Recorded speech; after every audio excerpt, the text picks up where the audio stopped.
Hello everyone, আসসালামু আলাইকুম। আমরা কিন্তু সবাই কিন্তু হোয়াটসঅ্যাপ চালাই, আর ইদানিং কিন্তু হোয়াটসঅ্যাপে প্রচুর পরিমাণে হ্যাকিং চলতেছে। অনেকের হোয়াটসঅ্যাপ হ্যাক হয়ে যেতেছে, এবং আমরা যেগুলো চ্যাট করি সেগুলো কিন্তু হোয়াটসঅ্যাপ দেখতে পারতেছি। এর ফলে আমাদের কিন্তু বিপদ হতে পারে। সো আমরা কিভাবে এই সবগুলো বন্ধ করতে, যেন হ্যাকিং যেন না হয় এবং যেন আমাদের হোয়াটসঅ্যাপ যেন সুরক্ষিত থাকে, কেউ যেন আমাদের চ্যাটগুলো না দেখতে পারে। সো তার জন্য আমাদের চ্যানেলটি অবশ্যই সাবস্ক্রাইব করে রাখবেন, অ্যান্ড এই ভিডিওটা লাস্ট পর্যন্ত দেখতে হবে, তাহলে আপনি সম্পূর্ণ বুঝতে পারবেন। সো সেটা করার জন্য প্রথমেই আপনার যে হোয়াটসঅ্যাপ আছে সেটা ওপেন করবেন। হোয়াটসঅ্যাপটি ওপেন করার পর আপনি এখানে যে থ্রি ডট রয়েছে, সেখানে ক্লিক করবেন।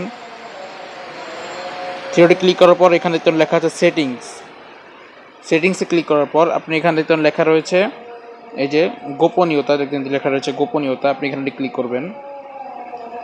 আমি বাংলা করে দিচ্ছি, আপনারা বাংলা করে দিবেন, তাহলে সহজ হবে আপনার জন্য। সো এরপর এখানে লেখা রয়েছে গোপনীয়তা পরীক্ষায়, যেখানে গোপনীয়তা পরীক্ষা। সো আমরা এখানে কি ট্যাপ দিচ্ছি।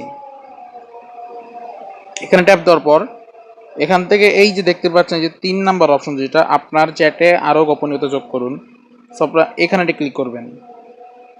এরপর এখান থেকে অ্যান্ড টু, এই যে এখান থেকে এখান থেকে 2 নম্বর যেটা আছে এখানে ক্লিক করবেন।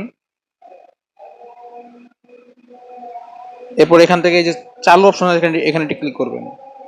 এরপর এখান থেকে পাসওয়ার্ড দিয়ে দিবেন, এই যে লেখা আছে পাসওয়ার্ড তৈরি করুন, এখানে পাসওয়ার্ড দিয়ে দিবেন। সো ধরুন আমি পাসওয়ার্ড দিয়ে দিচ্ছি। সো আপনার পাসওয়ার্ডটা দেওয়া হয়ে গেলে এখানে লেখা রয়েছে যে পরবর্তী বা নেক্সট লেখা থাকবে, এখানে ক্লিক করবেন। এরপর এখানে আপনি যে পাসওয়ার্ডটা দিয়েছিলেন এই যে একটু আগে, সেটা আবার দিবেন এখানে। সো আমি আবার দিচ্ছি। সো পাসওয়ার্ডটি দেওয়া শেষ হয়ে গেলে যে এখানে লেখা রয়েছে নেক্সট বা পরবর্তী, এখানে ক্লিক করবেন। এরপর এখানে তৈরি করুন, এখানে ক্লিক করবেন। সো আমার কিন্তু হোয়াটসঅ্যাপটা কিন্তু অনেকটা নিরাপদ হয়ে গেছে। তারপর আমরা আরো একটি সেটিংস করছি। এরপর এখান থেকে যে আপনার অ্যাকাউন্ট আরো সুরক্ষা যোগ করুন, এখানে ক্লিক করবেন। ক্লিক করার পর এখানে 2 ধাপে যাচাইকরণ, এই যেখানে ক্লিক করবেন। এরপর যেখানে চালু করুন, যে লেখা রয়েছে এখানে ক্লিক করবেন। এরপর এখান থেকে আপনার মনে রাখার জন্য সহজ একটা পাসওয়ার্ড দিবেন, ঠিক আছে, যেটা আপনি ধরুন আপনি যেটা সহজে মনে রাখতে পারবেন, কোনো কঠিন কিছু দিবেন না। যার বল আপনি যদি কোনো কঠিন কিছু দেন, যদি আপনি যদি নিজে ভুলে যান, তারপর কিন্তু আপনি অনেক হ্যারাসমেন্টের শিকার হতে পারেন। সো আমি এখান থেকে সহজ একটি পাসওয়ার্ড দিচ্ছি।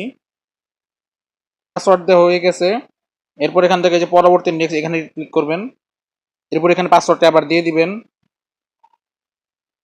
তো সেই পিনটা আবার দেওয়ার পর এখানে লেখা রয়েছে সেভ করুন, এখানে ক্লিক করবেন।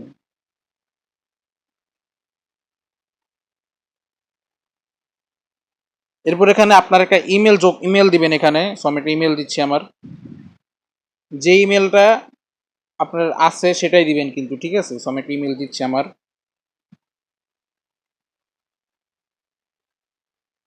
সো ইমেলটা দেওয়া গেলে এখানে লেখা রয়েছে পরবর্তী, এখানে ক্লিক করবেন।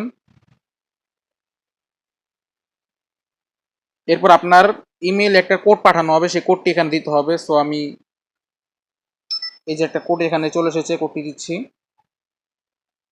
এই যে কোডটি চলে এসেছে, সো আমি কোডটি দিচ্ছি। সো কোডটি দেওয়া গেলে এখানে লেখা যাচাই করুন, এখানে ক্লিক করবেন।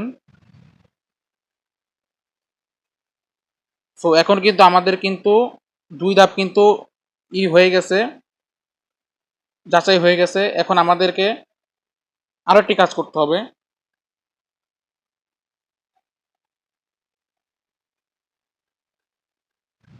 এখন আমরা যেহেতু এখানে একটু পিনটা দিয়েছেন, সেটা আমাদের দিতে বলছো, পিনটা দিচ্ছি আমি এখানে।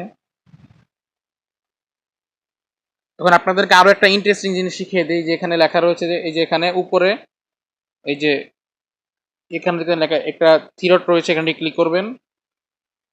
এরপর এখানে লেখা রয়েছে লিঙ্ক করা ডিভাইস, এই যে এখান থেকে লিঙ্ক করা ডিভাইস লেখা রয়েছে, এখানে ক্লিক করবেন। আপনি এখান থেকে দেখতে পারবেন আপনার যে হোয়াটসঅ্যাপটা সেটা অন্য কোনো কম্পিউটারে কম্পিউটারে অ্যাক্টিভ আছে কিনা। তো আপনি যদি অ্যাক্টিভ থাকে সে এখান থেকেই একটা ট্যাপ দেবেন, তারপরে লগ আউট অপশন আসবে, সেখানে লগ আউট করে দিতে পারেন। যেহেতু আমি এটা কোনো জায়গায় অ্যাড করিনি, সো এটা আমি করছি না। সো এটা একটা বোনাস টিপ ছিল। সো এই ছিল আজকের ভিডিও দেখে যদি একটু উপকৃত হন, অবশ্যই চ্যানেলটি সাবস্ক্রাইব করে নেন, আমাদের পাশেই থাকবেন। আর যদি ফেসবুক পেজ থেকে দেখে থাকেন, সো পেজটি অবশ্যই ফলো দিয়ে রাখবেন। ধন্যবাদ।